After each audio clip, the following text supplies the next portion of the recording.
El reto más importante de emprender, yo diría que es la venta. Cuando un emprendedor habla de su experiencia, en realidad se está confesando de sus pecados. Desde los inicios de la humanidad ha estado controlada por la tecnología. Si creemos que las máquinas nos van a matar, por esta regla de tres no hubiéramos investigado la energía nuclear, no hubiéramos investigado la biotecnología, pero le tenemos que enseñar. Y además le tenemos que enseñar a que use ChatGPT para aprender mejor. Creo que es una gran herramienta para la democratización de la educación y es lo que hay que hacer, porque si no, llegará un momento en que no tendremos a gente senior porque no habrá entrado gente joven hace 20 años.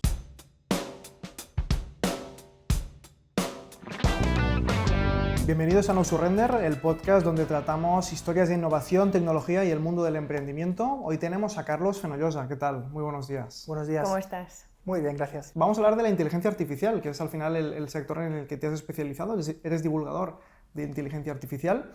Y para aquellos que no te conozcan, ahora entraremos más en detalle. También eres ingeniero y emprendedor, así que durante el podcast iremos comentando una serie de puntos. Así has fundado una startup, también has escrito un libro, La Singularidad, y también estás enseñando a muchísimos estudiantes que antes nos comentabas sobre precisamente, ¿no?, la asignatura de inteligencia artificial. Así que bueno, en este episodio nos gustaría hablar un poco sobre los pros y los contras y cómo se verá la sociedad, cómo afectará esta tecnología a unos 5 o 10 años. Queremos ver tu visión. Vamos a empezar el podcast con una serie de preguntas rápidas. La primera es, ¿cuál fue el primer momento en que pensaste esto de la inteligencia artificial me cambia la vida? Mira, yo era muy pequeño y tenía un programa de ordenador que era un chatbot tipo ChatGPT, pero prehistórico, de Windows 3.1, para los que sepáis lo que es. Y tú podías hablar y te respondía.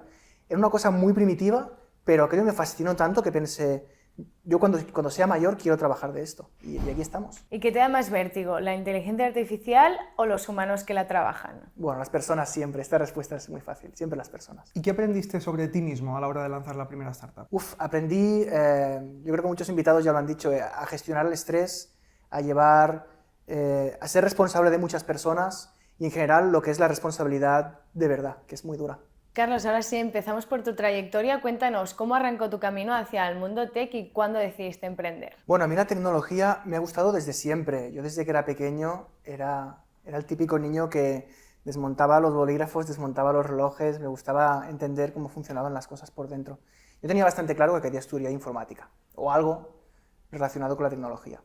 Y pues nada, estudié ingeniería informática, hice después un máster en inteligencia artificial y bueno, claro, esto hace casi 20 años, ¿no? Acabé en 2008, con lo cual era una cosa que no estaba tan de moda como ahora. Y yo realmente iba para carrera científica.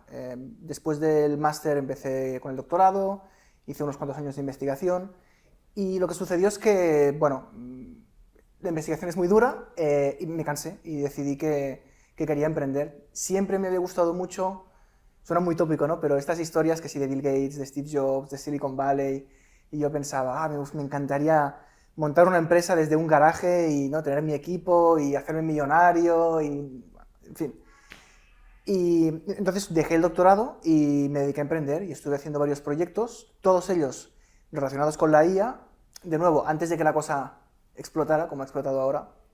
Y así es un poco la historia, o sea, una carrera muy académica, pero siempre con ese gusanillo de emprender y bueno, pues aquí estamos. En tu caso, ¿cuál crees que ha sido el reto más importante que te ha implicado a la hora de emprender en un sector tan tecnológico como el que te dedicas? El reto más importante de emprender, yo diría que es la venta, es vender, porque nosotros hemos levantado rondas, hemos montado equipo, hemos tenido clientes y al final yo siempre digo que cuando un emprendedor habla de su experiencia, en realidad se está confesando de sus pecados. Y a mí lo que más me costó, lo que me pareció más duro, era vender. Y es cuestión de picar mucha piedra, pico y pala, acostumbrarse y bueno, ponerse a vender. Justo ahora estabas comentando, Carlos, que has vivido el mundo desde la perspectiva de la academia, la empresa y el emprendimiento. ¿Cuál dirías que es la perspectiva que te ha cambiado más? Todas son buenas. Sí que es cierto que creo que emprender o ser empresario, porque bueno, yo siempre digo que emprendedor es cuando estás con un PowerPoint en el garaje, pero a la que empiezas a pagar nóminas cada mes ya eres empresario, ¿no? Y empiezas a pagar impuestos. Y yo creo que ser empresario te hace ver Matrix. No sé, es una referencia un poco boomer, pero es ver cómo funciona el mundo por dentro. Y esto es una cosa que como empleado no lo ves y como investigador no lo ves. O sea, tú estás haciendo tu trabajo, cobras una nómina a final de mes y no ves todos los engranajes que están girando alrededor del mundo para que tú puedas llegar a cobrar esa nómina. Todo lo que se hace a nivel administrativo, a nivel con el Estado, con el cliente, con producción y el emprender, yo creo que esto te lo da y creo que es muy bonito. Pienso que mucha más gente debería al menos intentar emprender para darse cuenta de lo difícil que es todo en general. Carlos, ¿cómo explicarías qué es la singularidad tecnológica a alguien que no sea experto? La singularidad es un punto de inflexión, es un momento, un instante a partir del cual todo cambia, se produce como una explosión. Esto viene del mundo físico y la singularidad, la que todos hemos visto en películas, es el límite que hay en los agujeros negros. Pasas un punto de no retorno y ya pues, ¿no? Entras dentro del agujero, el agujero te absorbe. Esto aplicado a la tecnología pues, es el punto de inflexión a partir del cual los humanos perdemos un poco el control y el control pasa a estar en manos de las máquinas.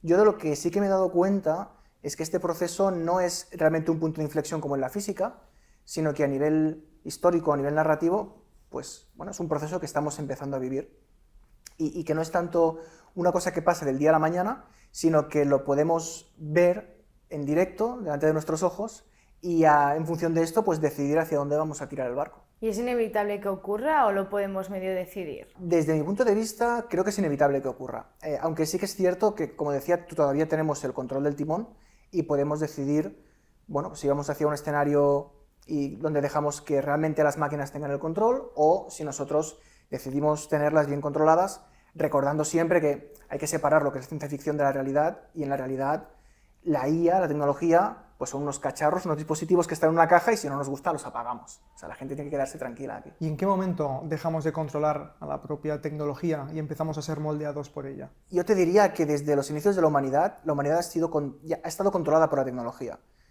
Los historiadores mismos reconocen que la agricultura es una tecnología, ¿no? La revolución industrial son tecnologías.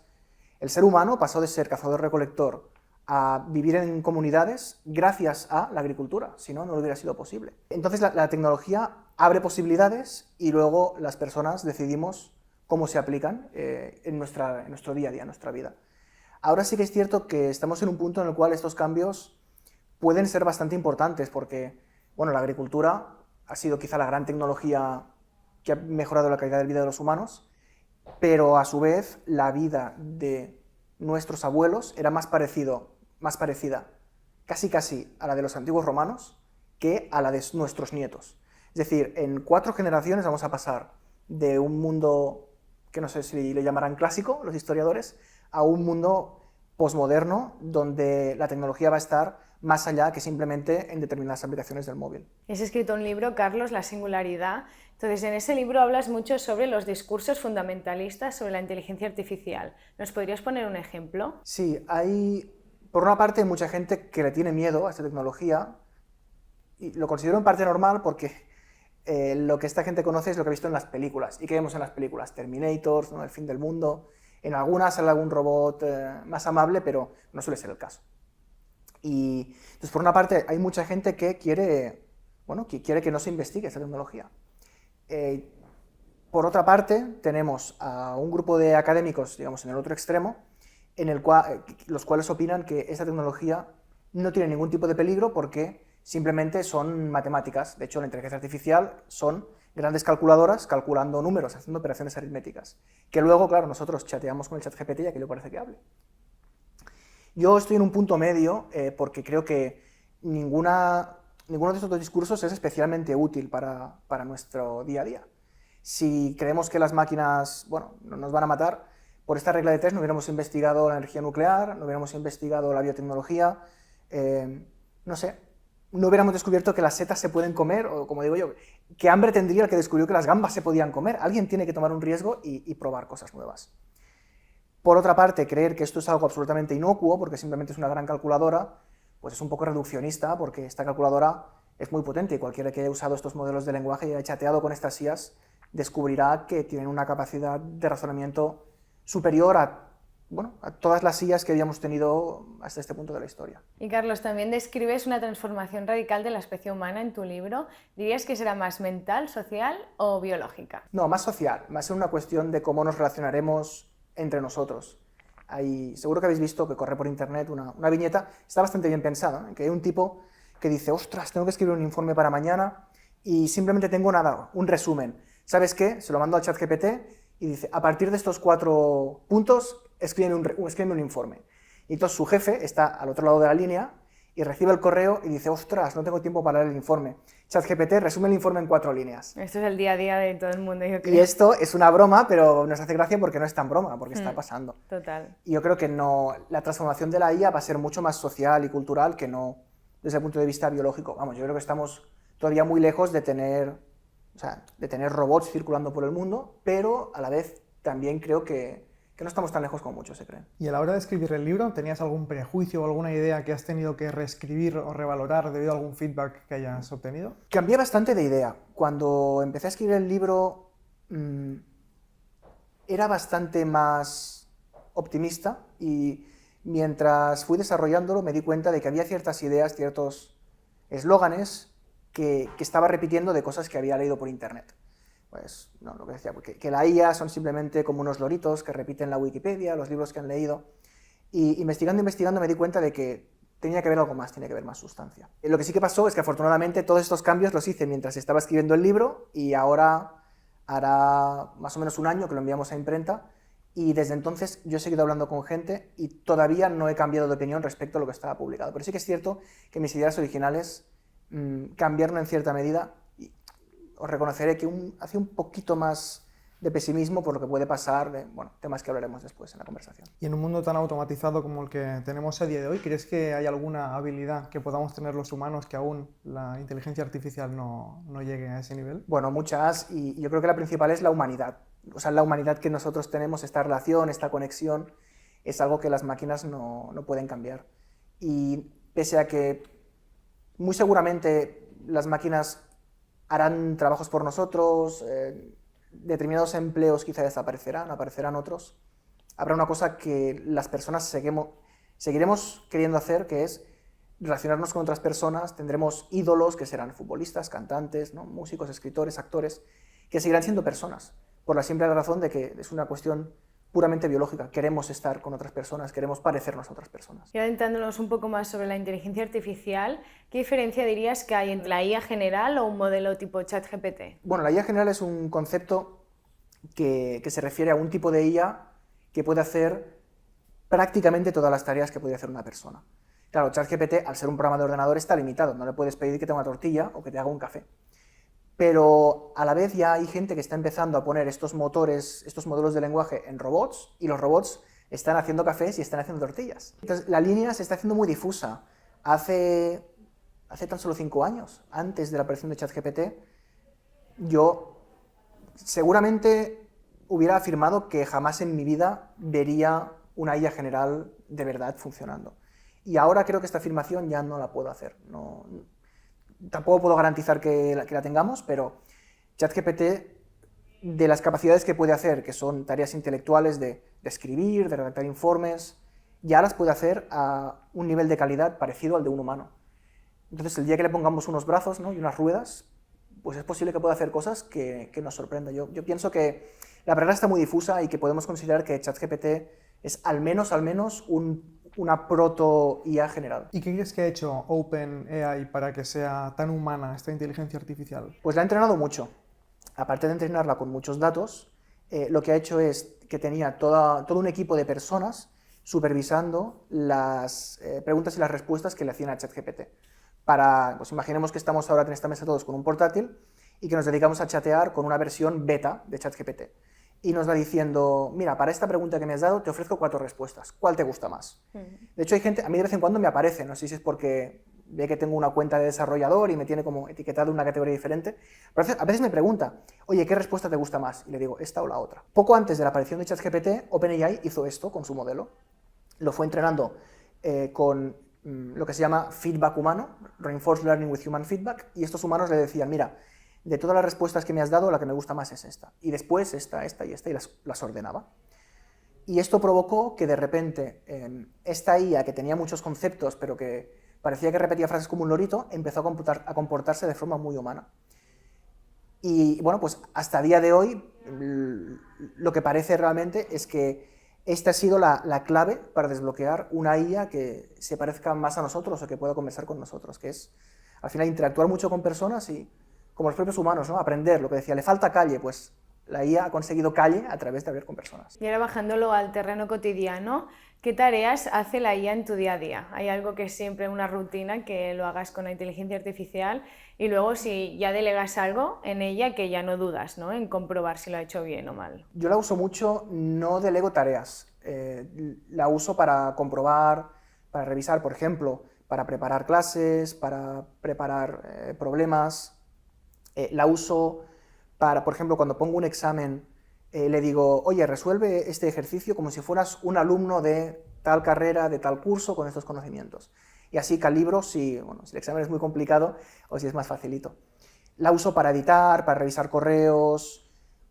Todo lo que son tareas de edición de texto, para mí lo hace de forma fantástica.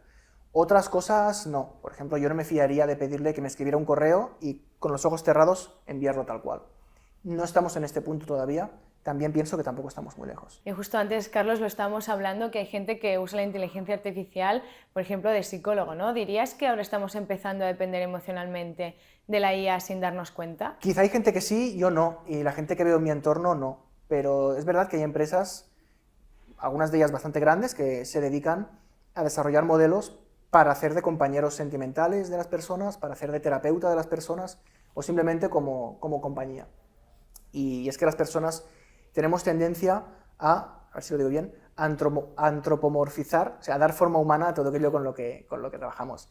Si tenéis mascotas, pues a las mascotas les hablamos. Yo tuve una rumba, se me rompió, y a la rumba le hablaba en broma, evidentemente, pero pues oye, la cosa hace gracia. Y claro, con ChatGPT pasa lo mismo, porque es que además es tan amable y te trata tan bien que entiendo que haya gente que le tenga esta vinculación emocional.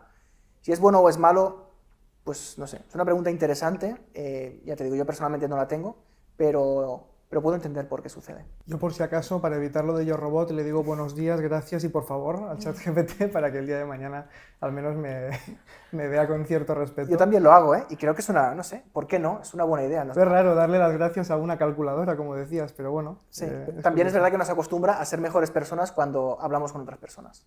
Totalmente cierto. Justo en relación a esto te iba a preguntar, porque esta mañana amanecía tomándome el café y escuchaba por la tele que decían que hay gente que está utilizando la inteligencia artificial para desahogarse, para tener consejos psicológicos sobre el amor o para combatir la soledad. Y te iba a preguntar en relación a esto, ¿qué opinas en relación a que uno pueda utilizar el ChatGPT como psicólogo o como amigo para consultarle cosas? Tengo un muy buen amigo que es psicólogo y él opina que es terrible que esto suceda. Entonces digamos que yo delego mi decisión en este amigo que es psicólogo. Yo personalmente, mi opinión personal, no es tan dura. Yo no creo que esté mal que la gente lo use, evidentemente como un sustituto. Si no tiene acceso a poder hablar con una persona, lo primero que tenemos que hacer las personas es hablar con nuestros amigos, con nuestra familia, y si hace falta ir al psicólogo. Ahora bien, alguien que no se lo pueda permitir o que todavía hay mucho estigma en este aspecto, que hable con la máquina, pues seguramente sea mejor que quedarse callado. No sé, es un equilibrio complicado. Y Carlos, ¿crees que la inteligencia artificial puede democratizar el acceso a una educación financiera? Sí, a todo tipo de educación. Yo como profesor me gusta mucho decir que yo tengo una boca y en clase puedo tener a 100 orejas escuchando. Cada alumno aprende de una forma diferente. Yo en mi clase animo a usar ChatGPT. De hecho, hace poco escribí un artículo donde explicábamos que en la asignatura que doy yo, que precisamente es la inteligencia artificial, estamos dando un punto extra a los alumnos que usen ChatGPT correctamente y que lo justifiquen. Y bueno, esto fue una idea del coordinador de la asignatura que nos pareció bastante buena porque al fin y al cabo los alumnos es inevitable que lo vayan a usar. Lo que tenemos que evitar es que lo usen en vez de aprenderlo. Tienen que usarlo para que les ayude a aprender. Como una herramienta extra, ¿no? Exacto. Entonces, somos, por ejemplo, muy estrictos y los exámenes son todos con papel y boli, sin calculadora, sin móviles, sin relojes, simplemente es tú, tu mano y tu cerebro y tu boli. Pero para lo que es el día a día sería absurdo prohibírselo porque es que todos nosotros lo usamos. ¿Cómo le vamos a decir a un alumno que no use ChatGPT si el día que se gradúe y entre a trabajar le van a decir, ¿tú sabes usar ChatGPT? Entonces le tenemos que enseñar. Y además le tenemos que enseñar a que use ChatGPT para aprender mejor, porque hay alumnos que son muy visuales, otros a los cuales les gusta entender algo en profundidad para comprenderlo, otros prefieren entenderlo a más alto nivel y luego bajar a detalles. Y esto es algo que como profesor es complicado, porque tengo muchos alumnos. Entonces yo les digo, si algo que os explico no os ha quedado claro, lo primero preguntadme, pero si estáis en casa y decís, pues no le quiero enviar un correo a Carlos, entra a ChatGPT y dile, desarróllamelo, ayúdame a entenderlo. Oye, esto que me ha parecido entenderlo así, escríbeselo y dile, ¿es así o no es así? Y ChatGPT, uso ChatGPT como Kleenex, como palabra genérica de estos modelos.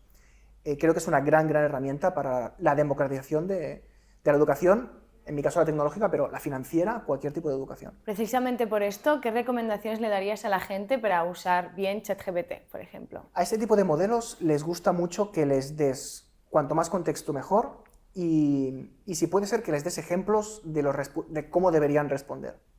Para hablar con ChatGPT uno tiene que imaginarse que tiene al lado a una persona que es muy inteligente pero que no nos conoce de nada, como un asistente personal. Y si a esta persona le decimos, oye, haz tal tarea, nos preguntará, vale, la tarea la sé hacer, pero ¿cómo quieres que la haga? ¿A qué te refieres exactamente? Bueno, dame más detalles. Pues esto es exactamente lo que tenemos que hacer con ChatGPT.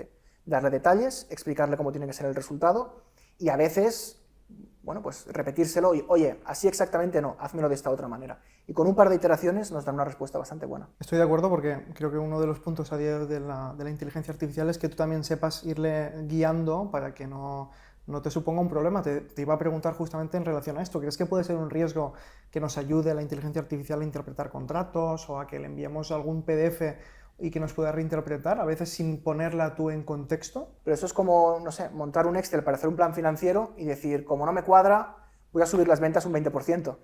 Claro, todo el mundo es libre de hacerse trampas al solitario, pero quizá no sea la mejor idea. Con ChatGPT es lo mismo. Si tú le subes un documento legal y le dices, oye, yo estoy en esta situación, esta es la ley, ¿estoy cumpliendo la ley? La respuesta de ChatGPT será, creo yo, bastante buena, pero dependiendo del riesgo, o sea, si el riesgo de no cumplir esta ley es ir a la cárcel, yo pagaría a un abogado y le haría una consulta. Si es simplemente una cuestión menor, pues, no qué sé, de una comunidad de vecinos o de un contrato de compraventa, de, oye, esta cláusula, no, esta cláusula es bastante normal, vale, pues me puedo fiar. En general las respuestas, ya te digo, son bastante buenas. Dicho esto, yo lo he usado, por ejemplo, para declaración de impuestos, incluso para legislación, y me hago una cierta idea, pero a la vez necesitamos, ¿cómo decirlo?, un poco de sentido común. A veces las respuestas que me da el ChatGPT me chirrían y digo, no me acabo de fiar. Y a veces la respuesta digo, vale, me parece que es bastante sólida y sí que me fío. Y yo para mis impuestos tengo un gestor, porque no me acabo de fiar. ¿Y crees que puede generar desigualdad entre personas? Es decir, yo como empresario, si tuviese que contratar a una persona que domina una inteligencia artificial, ChatGPT, otra persona que no tiene ningún tipo de conocimiento, sé que el que domina la inteligencia artificial va a ser 5 veces más productivo. ¿Crees que eso puede generar una brecha generacional o tecnológica entre la población? Sí, pero quizá en un sentido diferente de cómo me lo estás planteando. Típicamente cuando aparecen tecnologías nuevas, lo que sucede, lo hemos visto muchas veces, es que prejubilan a alguien que lleva muchos años en la empresa cobrando mucho dinero y en su lugar contratan a un junior que sabe usar la tecnología y es más barato y trabaja más eficientemente. Claro, la IA generativa, estos modelos de lenguaje, son un poco diferentes porque lo que hacen es sustituir al trabajo del junior, pero siempre supervisados por un senior.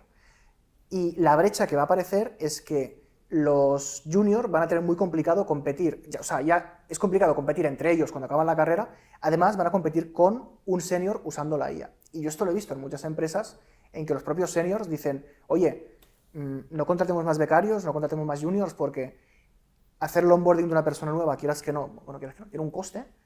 Lo que pasa es que es una inversión a futuro. Pero claro, si económicamente deja de tener sentido porque el senior usando ChatGPT puede hacer el trabajo del senior más un par de juniors, ¿qué incentivo tiene un empresario o el propio senior en contratar a los juniors? Que le van a dar más trabajo, le van a molestar, en fin. Todos lo hemos sido, no es una cosa mala, pero es el proceso de aprendizaje de cuando entras en una empresa. Y yo creo que la brecha en este caso es bastante peligrosa porque si dejamos de contratar juniors, no dejamos de contratar, pero se produce un embudo, ¿no? Y contratamos menos, va a haber menos juniors que algún día lleguen a ser seniors y puedan manejar esta IA de forma independiente. Y no sé, no tengo una gran respuesta, pero tenemos que empezar a plantearnos si nos movemos y nos guiamos simplemente por decisiones económicas o empezamos a crear cantera y hacer inversión de futuro simplemente porque es lo que hay que hacer, porque si no, llegará un momento en que no tendremos a gente senior porque no habrá entrado gente joven hace 20 años. Y hemos hablado de los beneficios, no hemos mencionado algunos, pero yo creo que también hay que visualizar los riesgos. ¿Cuáles dirías que son los riesgos más próximos, ya sea, por ejemplo, dependencia emocional, como hemos comentado, o el desempleo? Para mí el más importante realmente es el desempleo, es el que me preocupa más.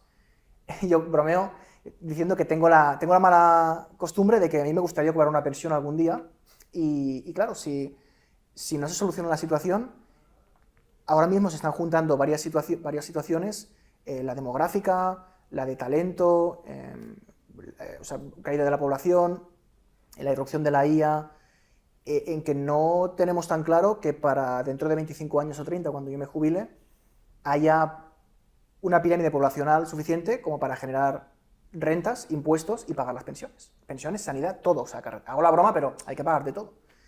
Y esto a mí me preocupa mucho por el impacto que puede tener y además porque ahora, es decir, 30 años antes es cuando tenemos que ponernos a resolver el problema, no podemos esperar a última hora. Pero claro, alguno dirá, bueno, a nivel más inmediato, dependencia emocional, pues que si los estudiantes hacen trampas con el ChatGPT. A mí personalmente me preocupan menos, creo que son de más fácil solución, ¿no? Alguien que lo use como compañero emocional porque pues, no tiene amigos o no tiene amigos con confianza suficiente para hablar con ellos, pues lo que está haciendo es rellenar un vacío de algo que igualmente no hubiera hecho de ninguna manera. Hay casos que, bueno, se han visto casos como que se han casado con inteligencias artificiales. Bueno, casos locos hay en todas partes y a mí, que quede claro, no me parece bien, aunque por otra parte, oye, si aquella persona está contenta, no sé, ¿quiénes somos nosotros para negárselo? Pero está claro que no creo que sea, cuando hablamos de IA, no creo que sea lo que toda la gente lo que tiene en mente, sino es una cuestión más, pues esto de riesgos laborales, de riesgos tecnológicos, incluso yo creo que la pregunta que está en boca de todos, de, oye, ¿hay riesgo realmente de que algún día entre un Terminator por la puerta, ¿no? Y nos aniquile? Bueno, aquí lo separo en dos cuestiones. Los robots con metralletas ya existen. O sea, el gobierno de Estados Unidos, el ejército de Estados Unidos, tiene robots con metralleta. Algunos están a radiocontrol y otros son independientes. En la guerra, por ejemplo, de Ucrania, bueno, no digo bien, en la invasión Rusia de Ucrania y la guerra posterior, Ucrania está usando drones, no teledirigidos, sino autónomos para atacar, lo vimos, ¿no? Aviones de Rusia hace unos días. Esto es inteligencia artificial en la guerra. Yo entiendo que esto pueda dar miedo pensando de que algún día nos entre un dron por la ventana o nos entre un Terminator. Pero si esto sucede, será porque hay una persona que lo ha programado para que entre por nuestra ventana y, pues, en fin, pase lo que tenga que pasar. Es decir, hay una persona detrás tomando la decisión. No creo que a corto, medio y no sé ni siquiera si a largo plazo jamás pueda suceder la famosa revolución de las máquinas, ¿no? Que tomen conciencia y digan, hay que destruir a los humanos. Creo que es una premisa que para una película está bien, pero no tiene mucho sentido en la vida real. O sea que de momento a quien tenemos que tener miedo es a los gobiernos, a los locos que puedan estar en los gobiernos y a las órdenes que puedan dar los ejércitos, o sea, a otras personas. ¿Y qué sectores laborales crees que están más amenazados, más en riesgo? ¿Y cuáles crees que aún tienen tiempo a reinventarse? En riesgo, mira, todos, y me incluyo, todos los que trabajamos delante de un ordenador, picando teclas delante del Word, del Excel, de una pantalla de programación, estos somos los que estamos más en riesgo. Y los que menos, pues es el lado opuesto, los oficios, sanidad, incluso educación diría, porque por mucho que los alumnos usen ChatGPT, tienen que estar guiados por un tutor o por unos profesores. Todo aquello que tiene un, ¿cómo le llaman? Calor humano, todo lo que tiene calor humano o precisión o, en fin, arremangarse, todo aquello yo creo que por muchos años lo seguiremos haciendo las personas, pero claro, a día de hoy la mayoría de nosotros trabajamos sentados delante del portátil, así que hay que ir con cuidado y pensar cómo evitamos precisamente que esto suceda. Bueno, ya hemos visto varios ejemplos de que la inteligencia artificial ya pasó a formar parte de nuestra vida cotidiana y bueno, creo que todos nos podemos sentir identificados, pero ahora, Carlos, queremos que te mojes un poco y que nos digas qué impacto real crees que tendrá la inteligencia artificial en unos 5 o 10 años, pero sobre todo, por ejemplo, en nuestras casas, en los trabajos o decisiones importantes. Perdona que me desvíe ligeramente de la pregunta, pero ya a día de hoy la usamos muchísimo. Todos tenemos en el móvil un GPS con las rutas que usa inteligencia artificial para indicarnos la ruta más rápida en función del tráfico. El móvil de vez en cuando te salta una alerta y te dice, oye, te he hecho un collage de fotos o te he hecho un vídeo con las fotos de tal persona que es su cumpleaños. Esto es inteligencia artificial. Cuando vamos al médico, y Dios no lo quiera, si tenemos un posible tumor o un problema, los médicos usan inteligencias artificiales para reconocer patrones en un escáner, en una radiografía, para detectar tumores, detectar Alzheimer de forma prematura. En fin, estamos totalmente rodeados de IA. Y tú me dices, de aquí a 5 años, ¿cuál puede ser el principal impacto? Yo creo que el principal impacto es que esta IA empiece a hacer tareas de forma todavía más masiva, o sea, que le podamos delegar preguntas o delegar cuestiones a resolver y que no tengamos que supervisarla. Porque a día de hoy, como se puede equivocar, y además se puede equivocar de forma muy estrepitosa, es inevitable que la supervisemos. Pero tal y como avanza la tecnología, puede ser que de aquí a 5 años tengamos unas IAs que quizá no sean más inteligentes, pero que sepan decir, oye, esto no, o aquí me he equivocado. El día que esto suceda, podremos directamente decirle, envíame este email con los ojos cerrados, hazme este informe, cómprame estas cosas, llama a esta persona y dile qué tal, resuelve este problema. Y esto sí que nos lo encontraremos de un día para otro. El día que Meta o OpenAI o Google o quien sea digan, chicos, la próxima versión del GPT de turno, que sepáis que es un poco menos inteligente, pero que tiene una garantía de acierto del 99,999%. Aquí la tenéis.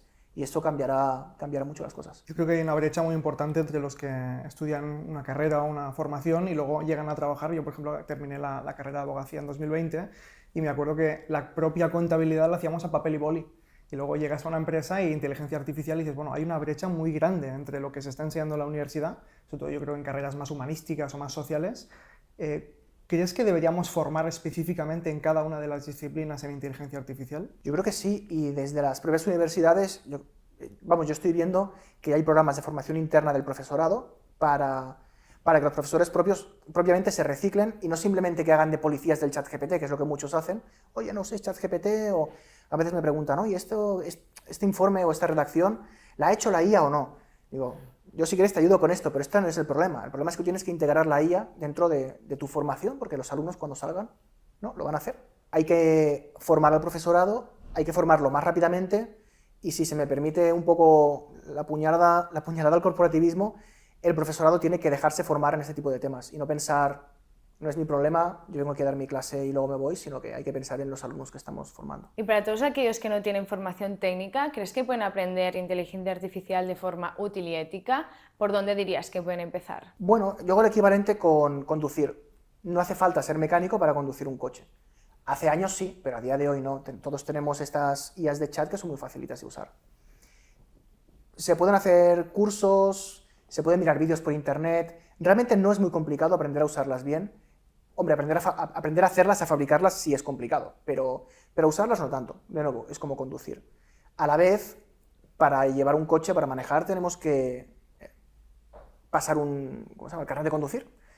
Y no dejamos que la gente conduzca si no se haya sacado el carnet, bueno, pues porque es un peligro para los demás. De momento usar la IA no es un peligro directo, no puedes matar a nadie, no puedes atropellar a nadie, pero sí que puedes provocar un perjuicio si la usas mal, pues por ejemplo para unos alumnos, o si un médico la usa mal y hace un mal diagnóstico, o si un contable la usa mal y saca mal la contabilidad de la empresa, si un abogado la usa mal y prepara mal un juicio y perjudica a su cliente. Sí, yo estoy muy a favor de la formación. De hecho, yo, además de la universidad, me dedico a hacer formación de IA y creo que hay que correr, porque es que la tecnología avanza tan rápido que los cursos que estamos dando ya, no diré que han quedado obsoletos, que es un poco tópico, pero prácticamente.